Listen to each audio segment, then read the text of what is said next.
What? What do you think of Stalker? What? What do you think about Stalker? What? This is the review for the board game Stalker, the good and bad about it. By the We have 6 burning questions we will answer in this video. Leave me, just go, leave me behind. Go on, review. Just leave me here on the first question. We have 6 radioactive questions that we will answer in this video, but before we do that, Giannis, what is this game all about? Definitely not about creepy people who follow other people. Oh, then what's the point and plan? And that concludes our super awkward joke. This game is based on the video game Stalker, and it takes place in Chernobyl. As you might know, in 80s, atomic reactor there had a meltdown. It went... And now there are mutants and other crazy stuff happening. The rest of the world's fine, but the area which is called the zone is radioactive, and then there are mutants and anomalies and all kinds of crazy weird things happening. And you take part as these characters that get missions from time to time to get something, to do something, and you go through different scenarios and you win them if you finish your main objectives, and you lose if one of you dies. We need to note that this is a game prototype. We have only seen 2 scenarios. Awaken Realms sent us 2 scenarios. None of this is final components, so follow the game found campaign to see how it develops and what is what. But just to give you a general sense of the gameplay, we did get that and we'll give you that. So how the game works is you will start a small campaign, which comes with its campaign book. And then you will start the first mission, which comes in this little box. This little box will contain extra cards, will tell you how to set up the board, where each mini goes, and tell you on which page to start the game. Game round starts with mission phase, where you have maybe some new rules applied in this turn, and then you go to the player phase, where you can move around, you can kill some baddies, you can try to find things, see things, but in general, you use these action tokens, you have 3 of them, and basically do 3 actions. Each of the players will play a special character who also will have special actions. Like Borsuk. He can keep low, be sneaky. So what you're saying is he can get low, and a window. Yeah. Just check, because there are windows here. Yeah. I'll say yes if you stop. Then I won't stop. Then no. Then there's the enemy phase. In this game, the enemies react to your actions. Almost all of your actions will make noise, just like in real life. Like our action of doing this review, especially my jokes, make a lot of noise. More growling noises than noise in general. Like, ooh. Yes, and just like in this game, that noise is not good. Because the noise will attract the enemies. So the enemies will check if they see someone, then they will attack that someone. If they don't see someone, then they will listen if they hear someone.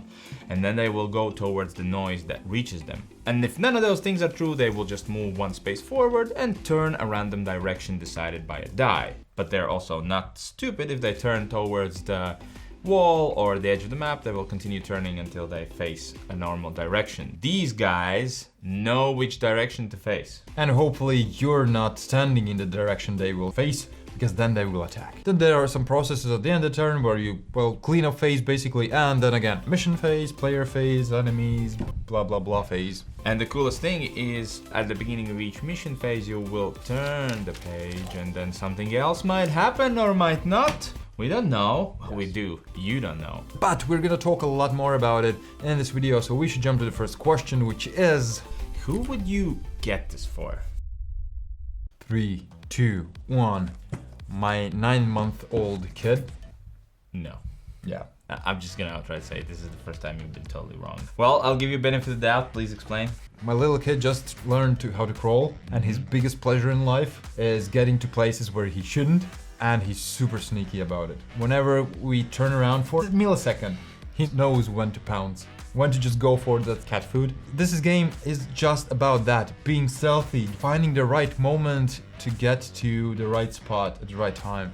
I would buy it for somebody who wants to try out how a good stealth system would look like in a board game. You took dungeon crawler quite literally. Mine's sci-fi crawler fans. So this is a dungeon crawler itself. There's monsters, you move from spaces to spaces, but it's sci-fi. It's not non-sci-fi. It is very story-driven dungeon crawler. Usually you will set up a dungeon crawler and go, you gotta get from point A to B and then kill that C bad guy. But here, things will change from turn to turn that you didn't know would change. It's either the cards that you put on top of the board that you will remove, and then you open that card, and then suddenly there's a secret door or an item or something that you didn't know was there. Or the little campaign book will next turn introduce something that wasn't there. It's just always keeping you on the toes, and the story is just like kind of developing. It's really, really story-ishy. But still a dungeon crawler. Story-ishi? Story-ishi. That's an ancient Japanese not a writer. word. No, it is an ancient Japanese writer. Story-ishi. No, he's not. What are the best things about this game? My third best thing about this game is going to be the combat system. It's very simple. Somebody attacks somebody. There's a certain amount of success that you have to roll to attack or to defend. If you don't, you're either dead or you get a wound. So if you're the player character, you get a wound.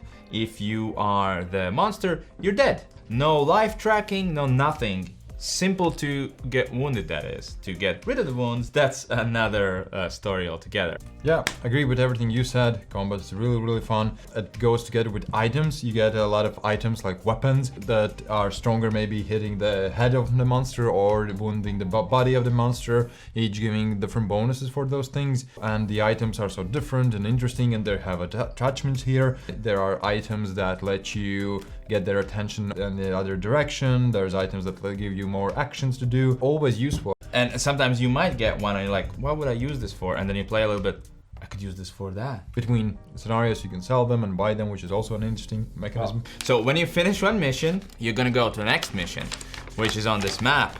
And then there's things you can do like missions, and you can do like visit stores, and you put stickers on this map so it kind of advances and changes together with your story. Well, when you mentioned that, I have to say sense of wonder because of that map, because of the voiceovers, because of these cards where you never know what's on the other side, what's around the next corner. What if I peek into this house? Like literally, there's a card that if you peek into this building, you're gonna flip it up and see what it is. And it's all the time this sense of wonder with everything that you do on the map, between missions and everywhere else as well. Well, my number one thing, and this is going to be the best co-op stealth game I've ever played. Stealth here is amazing. So each time you run somewhere, in the space where you stop, you will generate noise.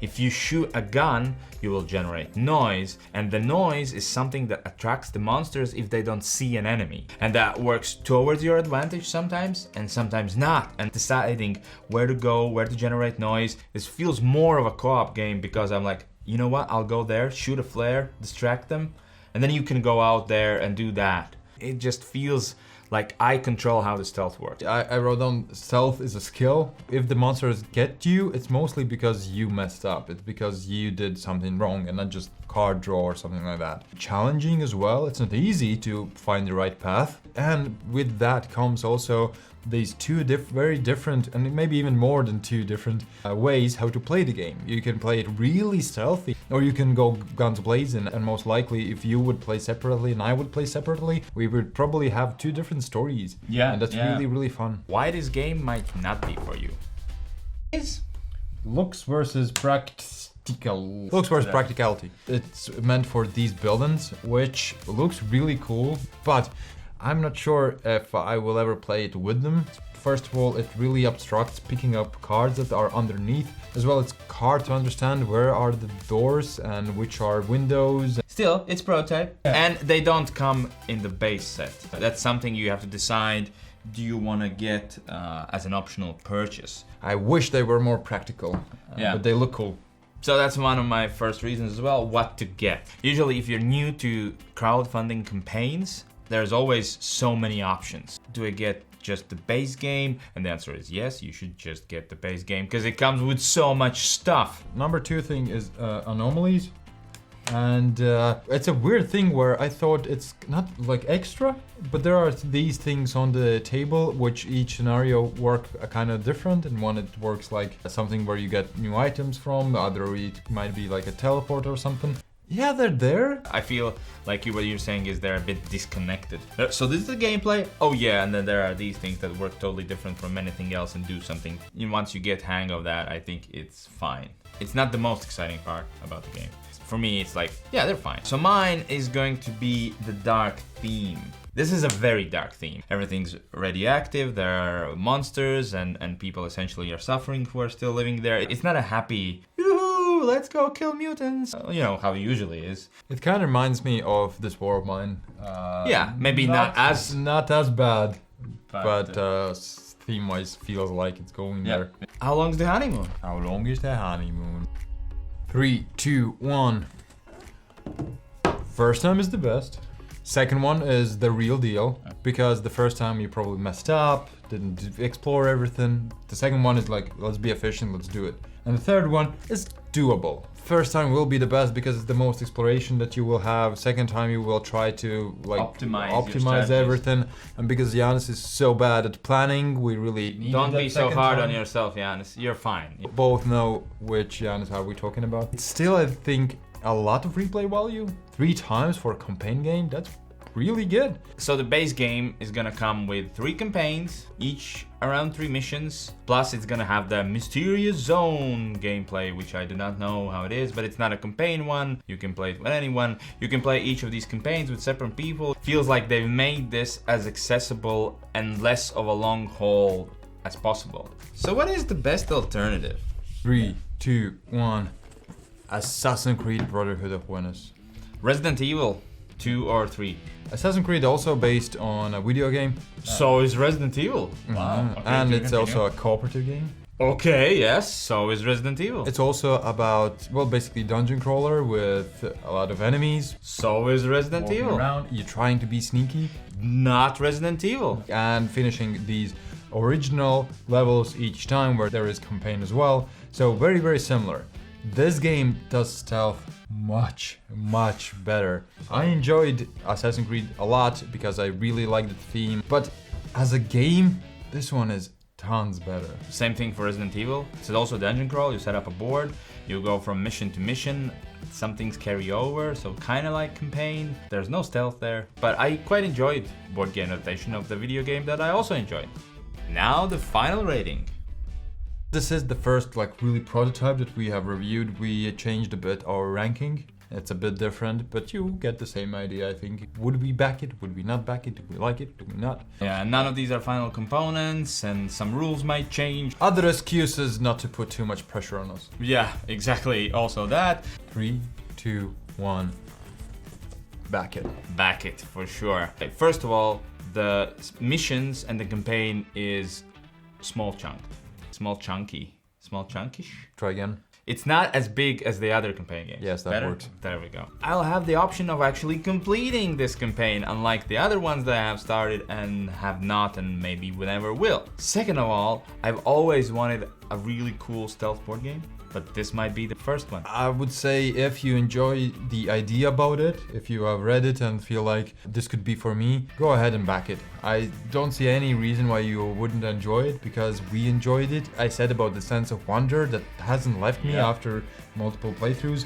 Really fun all the time. And I actually read on their page that the whole story is written by 2 professional writers, and it kind of shows already, even though we just barely scratched the surface. Let's end this video.